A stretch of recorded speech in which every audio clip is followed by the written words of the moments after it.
Listo.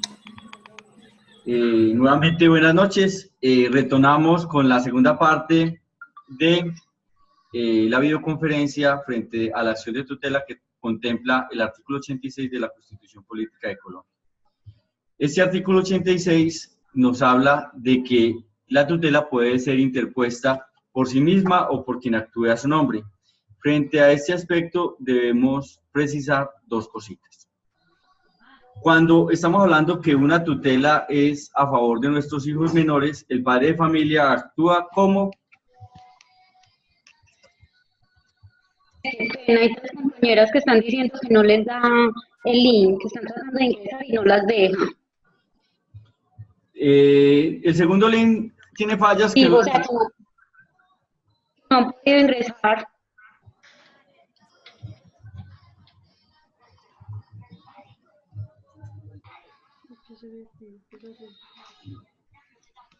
De pronto me quedó mal anotado el del tablero, pero el link pues, si entran a la plataforma, en avisos del tutor, pueden darle clic al segundo a la segunda parte de la videoconferencia y con ella pueden acceder. No, y el enter. O control clic para que entren.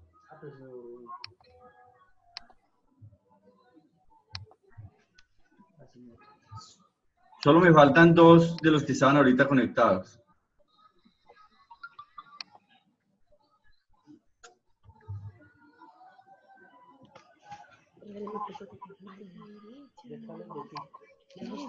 Tan bueno. Parece derecha que es que vea un...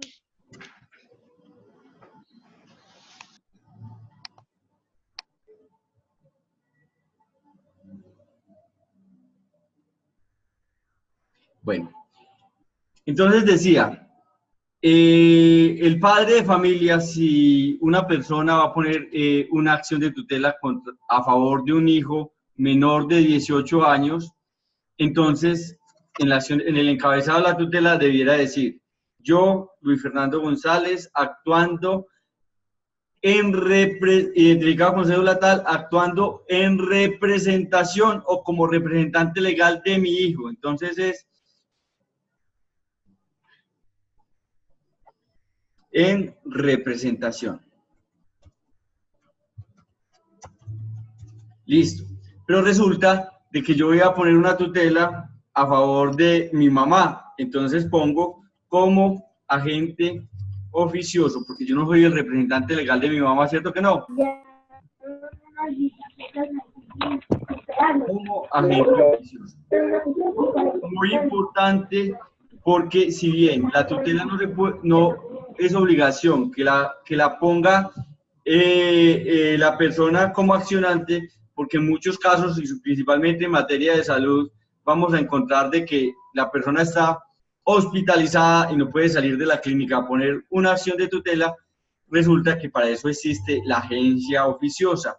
Esta agencia oficiosa es cuando un tercero justificado por la ley puede válidamente interponer una acción de tutela en favor de otra persona.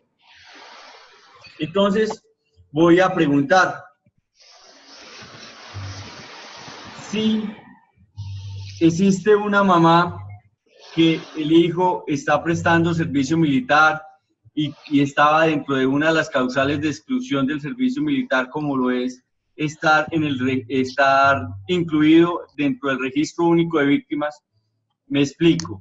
Esto quiere decir de que las personas que han sido afectadas con el conflicto armado en el país, que declararon y fueron reconocidos como víctimas por desplazamiento forzado,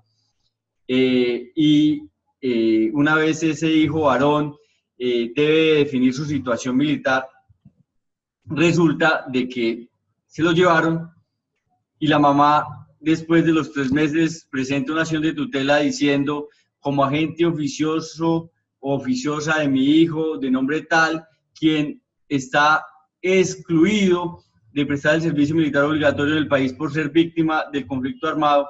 ¿Ustedes qué creen? ¿Que el juez de tutela le debe de garantizar esa agencia oficiosa a la mamá? ¿O por el contrario dice, Si su hijo quiere que lo exoneren, que ponga la acción de tutela de manera personal porque no necesita representación. Ahora sí, participe.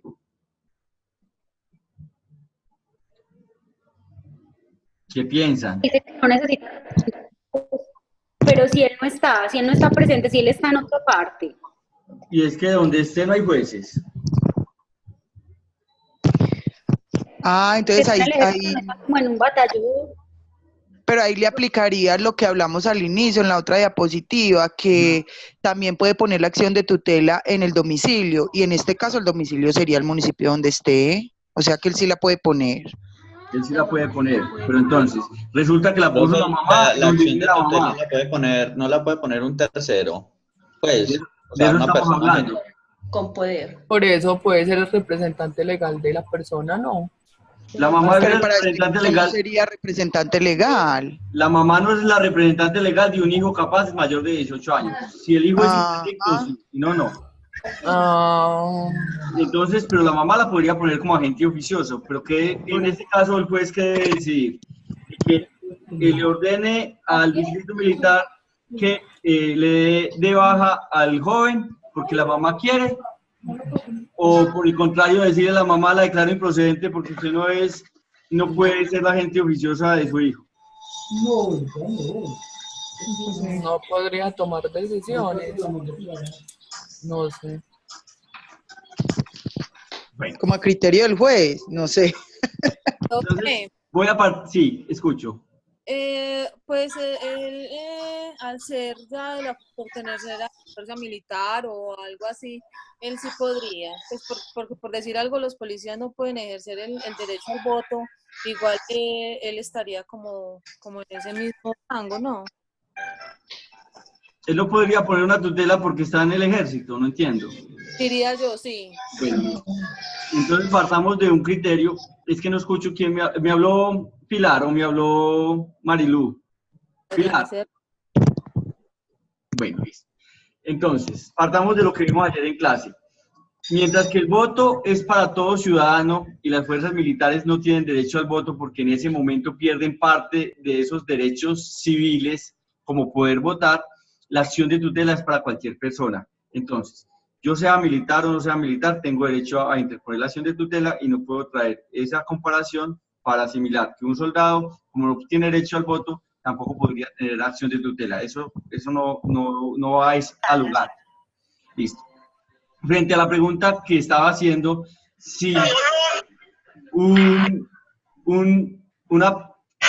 persona mayor de 18 años capaz para prestar servicio militar, la mamá, porque quiere a su hijo, porque quiere pesar de mi hijo, porque no sé qué, no sé cuántas, porque lo quiere ver en la casa y no prestando servicio militar obligatorio, con esa acción de tutela se pueden dar dos situaciones. Voy a hablar de ambas para que nos quede claro cuándo procede o no procede la agencia oficiosa, que en este caso es muy claro. El supuesto es el mismo. Una persona mayor de 18 años, varón, incorporado, lleva 3 meses ya prestando servicio militar obligatorio, y la mamá es la que pone la acción de tutela porque considera que al hijo estar en el registro único de víctimas está exento de prestar servicio militar obligatorio. Aquí estamos en este momento ya.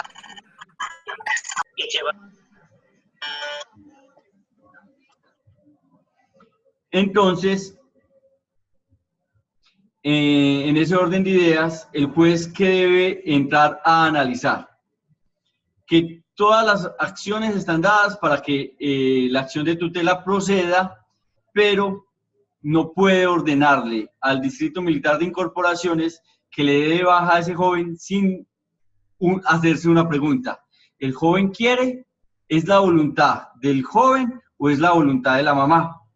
Si es la voluntad de la mamá, dice que la tutela es improcedente. Pero si es la voluntad del joven, porque resulta que estando incorporado, estando en filas, le queda imposible pedir permiso porque no se lo van a dar para que salga al centro del municipio y pueda poner la acción de tutela, o que la escriba dentro del juzgado y alguien se la lleve la escriba dentro del batallón y alguien se la lleve a un juzgado, eso no va a pasar. Entonces, si el juez logra establecer que es la voluntad del joven, así la tutela la haya puesto la mamá, va a acceder al derecho y va a ordenar que se baja. Pero si solamente es capricho de la mamá y logra establecer el juez de que él quiere seguir incorporado porque ya lleva 3 meses y le gustó, ahí no hay tutía, esa tutela es improcedente. Entonces miren que la agencia oficiosa debe de partir de que está garantizando un derecho de un tercero que no pone la tutela es porque no puede ir delante de un juez, pero nunca contrariando la voluntad del directamente beneficiado con la acción de tutela. Por otro lado, si vamos a poner una acción de tutela contra un vecinito que tiene 7 años, actuamos, no somos sino vecinos, actuamos como agente oficioso y como vecinos. Si se trata de un menor, siempre va a prosperar la acción de tutela, a menos de que estemos peleando de que al vecino lo están llevando a una iglesia protestante y a mí me parece que es terrible que los papás los lleven a una iglesia protestante, entonces yo voy a poner la tutela. En ese caso no procede, pero si estamos tutelando porque el papá y la mamá lo tienen desescolarizado y tiene 7 años, debiera estar dentro de una institución educativa, ahí sí procede la acción de tutela de un vecino contra otro vecino menor, porque le está vulnerando el derecho a la educación que tiene todo niño o niña en edad escolar. ¿Me estoy haciendo entender? Sí, perfecto. Perfecto, pero esta clase se va acabándose. Listo. Ya hablamos entonces de la agencia oficiosa y hablamos de representación. Seguimos con las características del artículo 86 que dice, para la protección inmediata de los derechos constitucionales fundamentales, y hablábamos ya de 10 días. Pero aquí hay que resaltar una cosa. Vamos a poner un ejemplo. Un paciente renal necesita una diálisis. La EPS de las más malas que hay en este momento, ¿cuál es? Que sea su opinión más, no la mía. EPS. No importa que no sea. Paciente renal necesita diálisis. Café Salud. Medimás. Bueno, ¿Qué No, es sería eso? más, pero por el número de tutelas que llegan al juzgado, yo les puedo decir que se están peleando entre la que reemplazó Café Salud y Comeva en este momento como las EPS que más afectan los derechos a la salud. Ajá. Me voy por Comeva. Listo. Mientras que las menos tuteladas están siendo Sanitas. Sura, Salud Total y otras cosas que tampoco estamos tan mal. Y del régimen subsidiado estaría para acá, para los municipios del oriente, Sabia Salud, que los cubre a todos, y es ya por falta de capacidad. Bueno, entonces un paciente renal necesita diálisis, le hacen cada 2 días una diálisis, la tiene para pasado mañana y ya le dijeron no se la vamos a hacer. Pone una tutela. ¿El juez cuántos días dijimos que se debe demorar? 10. 10 días hábiles. 10 días hábiles. Muy bien, en 10 días hábiles. Entonces, dentro de 10 días, ¿qué va a pasar con el paciente renal? Ay, Dios mío, qué susto. Se ha muerto. ¿Se ha muerto? Sí, claro. Un paciente que no le hagan la diálisis, se le envenena todo el sistema, circulatorio. La sangre se le contamina y se le vuelve veneno. Entonces, ¿qué otra acción le queda para que le resuelvan eso casi que en 2 horas? No sé.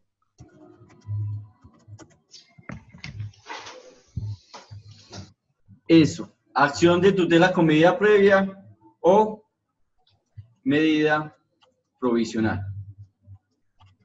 ¿Qué significa una acción de tutela con medida previa o una acción de tutela con medida provisional? Para un hecho urgente, donde ya no estemos hablando que el riesgo de la salud, sino que el riesgo de ese paciente es la vida, y por eso en la mayoría de los casos se da con derecho a la salud, la medida provisional se da en materia de salud.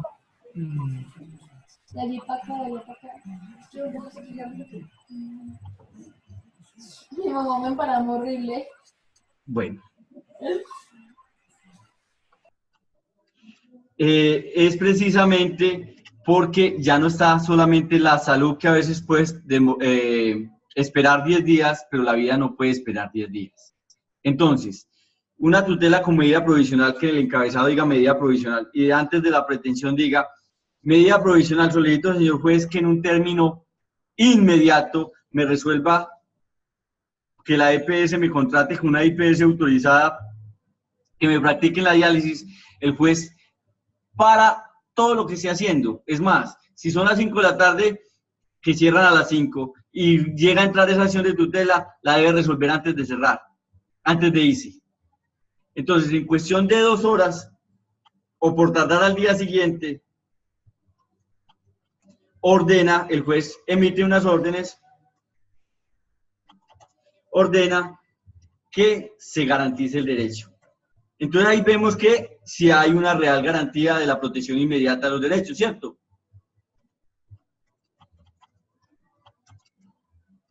Otro ejemplo. Una determina que esa acción de tutela sea inmediata del medio. Él es el que le receta o le pone uno en la fórmula que esa acción de tutela debe ser resuelta inmediatamente.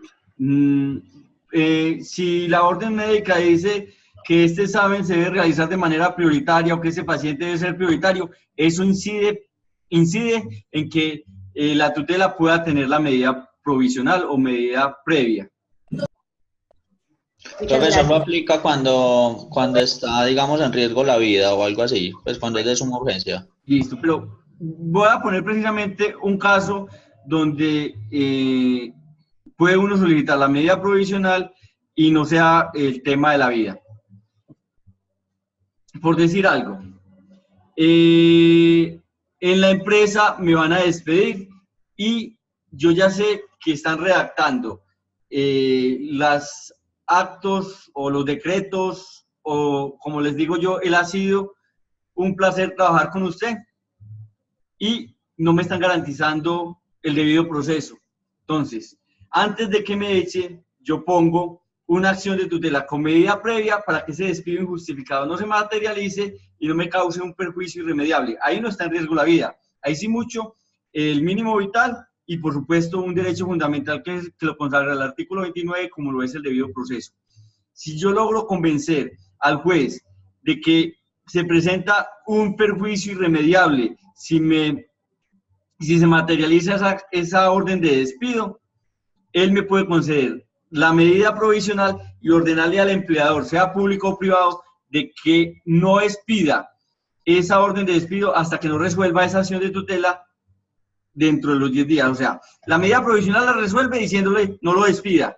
Y dentro de 10 días le dice, tiene la razón, señor empleador, despídalo o, por favor, reconstruya el acto administrativo que usted, como lo va a hacer, viola el debido proceso, entonces le va a tocar reintegrarlo. ¿Sí me dice entender? Como que no. Sí, quedó muy claro. Sí, sí, señor, sí le entendí esa parte. Listo. Entonces, también habla de derechos constitucionales fundamentales. Si miramos la estructura de la Constitución, y para aquellas personas que ya hicieron el mapa conceptual de la Constitución política, vamos a encontrar que entre los artículos 1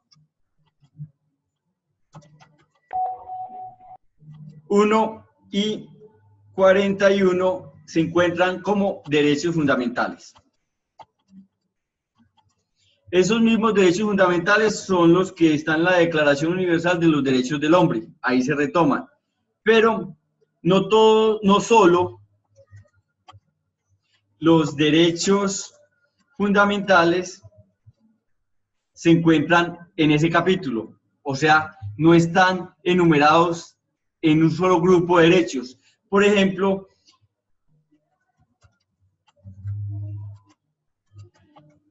¿quién tiene una constitución política a la mano para que me lea las primeras 2 líneas del artículo 44?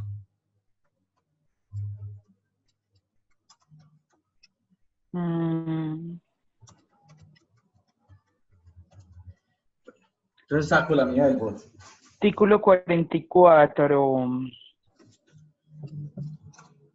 Son derechos fundamentales de los niños, la vida, la integridad física, la salud y la seguridad social, la alimentación equilibrada, su nombre y nacionalidad, tener una familia y no ser separados de ella, el cuidado y amor, la educación y la cultura, la recreación y la libre expresión de su opinión.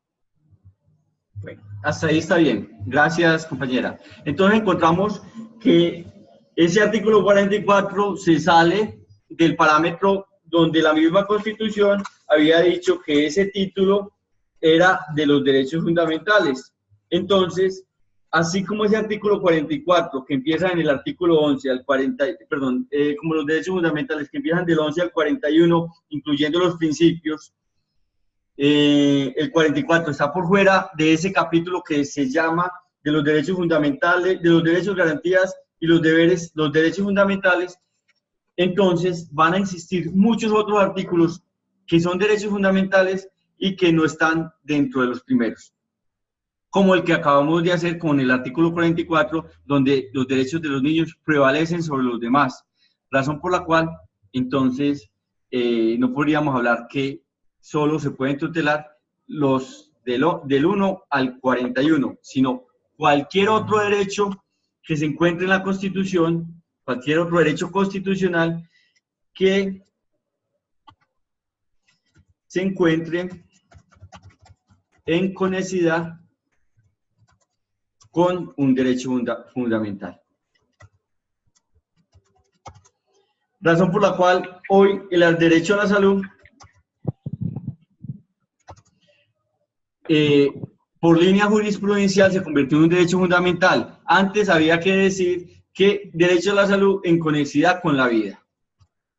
Y la vida, si es un derecho fundamental que bien consagra el artículo 11, donde dice que el derecho a la vida es inviolable. En Colombia no habrá pena de muerte, que seguro lo vamos a retomar en el próximo encuentro, que hay mucho que decir frente a ese artículo 11 constitucional.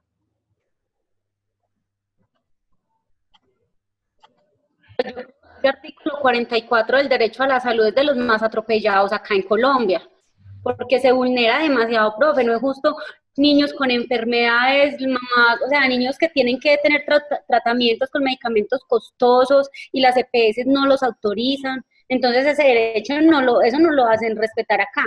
Es que la salud está viéndose afectada, pues el sistema de seguridad integral a la salud está colapsado. Entonces, sí, no solamente para los niños, sino para todos, para todo el sistema. Sí, exactamente, completamente. Claro. Entonces, la siguiente característica es cuando estos derechos resulten vulnerados o amenazados. A ver, una vulneración es, ya estoy enfermo, ya estoy que me voy a morir, ¿cierto?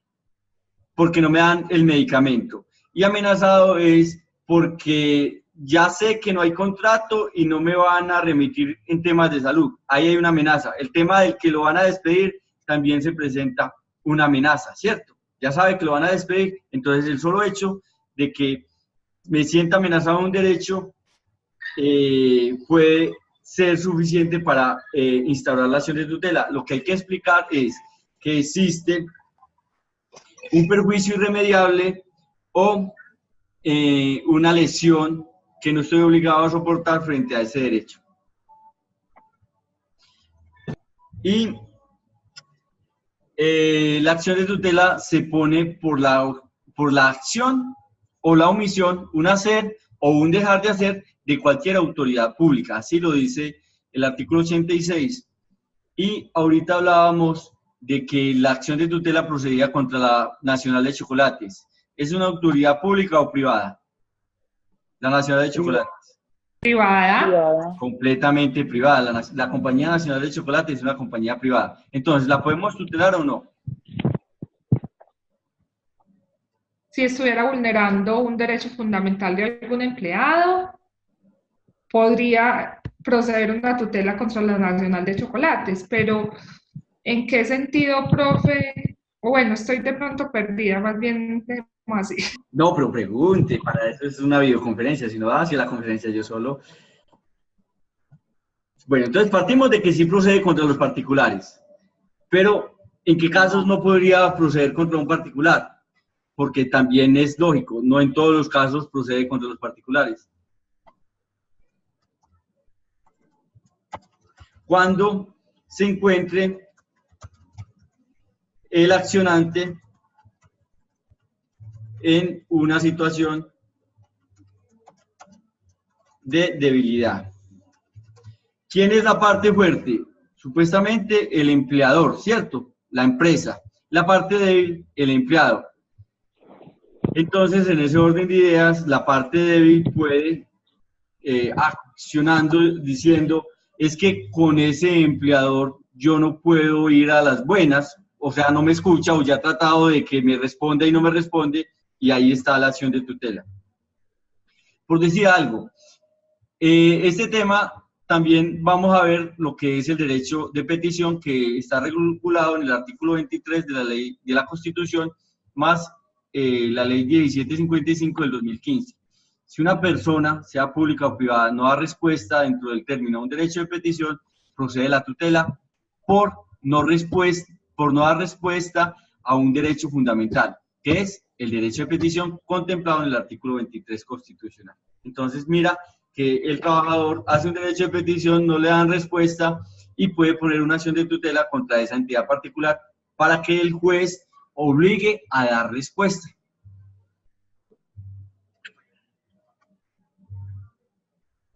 Qué pena, a mí me quedó un poquito de duda en eso. ¿Quién es el que está en debilidad? ¿El particular o el que está poniendo la acción de tutela? El accionante es el que debe estar en una debilidad frente al accionado, frente al otro. Si estamos hablando... El accionante es el que instaura la acción de tutela. Sí, el accionante es el que instaura la acción de tutela y el accionado es el que la debe soportar. Pues muchas gracias. Bueno, entonces aquí nos quedan unas cositas que debemos concluir antes de terminar este encuentro. Si el juez de tutela ordena, que me dice que me quedan 10 minuticos el sistema, si el juez de tutela me dice que se ordena que en el término de 24 horas o máximo 48 horas la entidad accionada cumpla, que eso es el plazo que trae la acción de tutela, y el otro no cumple el fallo, ¿qué debe pasar? ¿Qué creen que debe pasar? Profe, eso no es como cuando los alcaldes incumplen, que terminan en prisión, pues los meten como a la cárcel por horas. Entonces vamos a hablar del incidente de desacato. Entonces, vamos a hablar del tema de salud, que es lo que más de pronto nos ocupa. Un incidente de desacato es, se le ordenó a la EPS Comeva, por dar un ejemplo, de que aceptara el traslado de un paciente que necesita ir a una clínica de mayor complejidad. Esto es, está en un primer nivel, un hospital municipal, y necesita irse para una clínica donde haya, por dar un ejemplo, ortopedia, para que le hagan una cirugía. Llegan, se pone tutela, supongamos que se puso tutela de la de los 10 días sin medida previa. El fallo dice, se ordena que en 24 horas autorice y efectivamente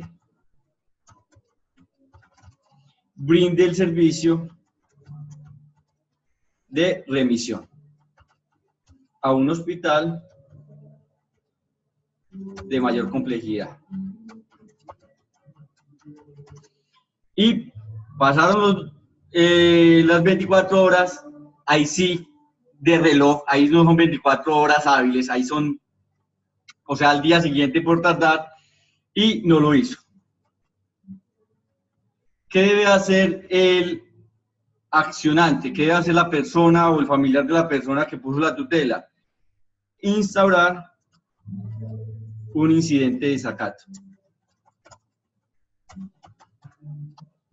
Y con ese incidente de desacato se le pide al juez que sancione y mande a la cárcel, si es necesario, el gerente de la EPS, que no no brindar el servicio, sino por desacatar la orden de un juez. Entonces ahí ya lo que está en juego es que el juez dio una orden, dio una sentencia donde obligaba a cumplir una acción inmediata y la están desatendiendo. Ahí lo grave no es no haberlo mandado, sino desobedecer una orden del juez. Ahí por eso es que digo yo que los jueces son los que están mandando en este tema. Profe, ¿y un incidente de desacato en cuánto tiempo debe obtener respuesta por parte del juez? 15 días. Entonces, ahí no se está garantizando los derechos fundamentales, porque ya pasamos 2 días, 24 horas para que autoricen, bueno, así pues, o sea, tienen el plazo para que se cumpla. Como no lo cumplieron, yo voy a instaurar un desacato y 15 días hábiles para poder obtener la respuesta frente a mi derecho fundamental. ¿Ya cuántos días voy? Listo. ¿Qué pasa? En esos 15 días al juez le toca hacer hasta magia. Buscar quién es el gerente porque lo rotan, notificarlo de que ya empezó el incidente. Mejor dicho, a la empresa desde el día que llega el incidente de desacato, el juez le está diciendo, voy a empezar un incidente de desacato en su contra. Y a veces con ese hecho de que ya inició un incidente de desacato en su contra, el gerente de la EPS cumple para evitar que se vaya a la cárcel. Pero supongamos que esos 15 días es para decir, listo, ya tengo la orden de encarcelamiento para el gerente, porque se niega a cumplir. O sea, esos 15 días es el plazo que tiene el juez para decidir de fondo, pero en esos 15 días el juzgado tiene que hacer muchas maromas, muchas acciones, buscando el cumplimiento de su orden. Bueno, gracias. Si no estoy de acuerdo contra la acción de tutela, puedo poner un recurso. O sea, el juez falló y falló en contra mía, o como ha accionado la EPS o la otra entidad o el empleador dice que no estoy de acuerdo con ese fallo. Entonces puede poner un recurso de apelación. El recurso de apelación se interpone ante el mismo funcionario que profirió la decisión o la sentencia, pero lo decide el superior jerárquico.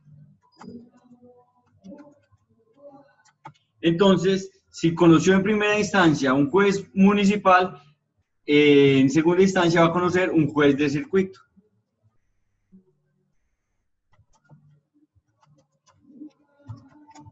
Listo.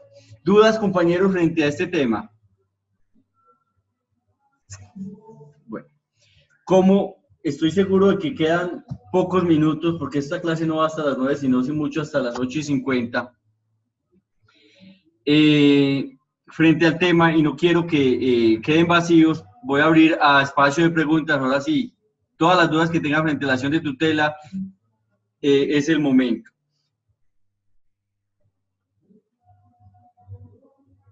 ¿Ninguna? Bueno, entonces vamos a ver el formato de tutela que trae el ejercicio, cómo se ve. Profe Sorani está escribiendo que como que no tiene audio, pero que ella quiere hacer una pregunta ahí en el chat. Voy a mirar el chat, ya voy a salir al chat.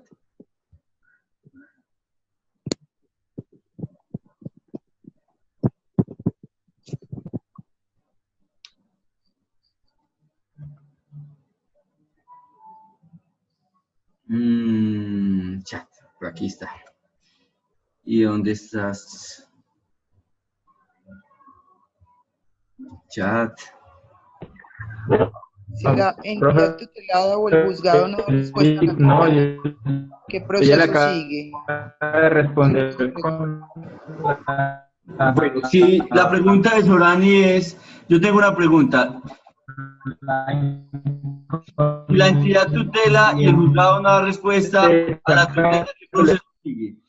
Si un juez, por alguna razón, supera más del término de 10 días para proferir una sentencia, incurre en una causal de sanción disciplinaria. Entonces, coge el tribunal que investiga disciplinariamente a los jueces y los sanciona hasta que puede ser destituido por ese hecho. O sea, ellos tienen una sobrecarga laboral porque no están dando abasto de resolver tantas acciones de tutela, pero por una que se les pase un día sin haber fallado, pueden perder el cargo como jueces. Pues estoy exagerando, pero como mínimo lo suspenden por 8 días y ya eso es muy grave. ¿Alguna otra pregunta?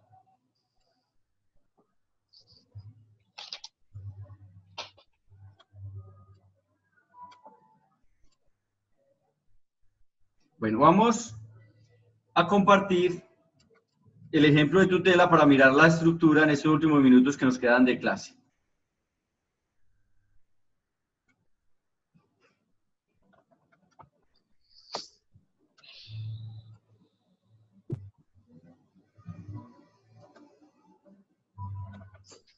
Bueno, en la pantalla deben estar viendo el encabezado que dice Medellín, señor juez tercero de familia de Medellín reparto.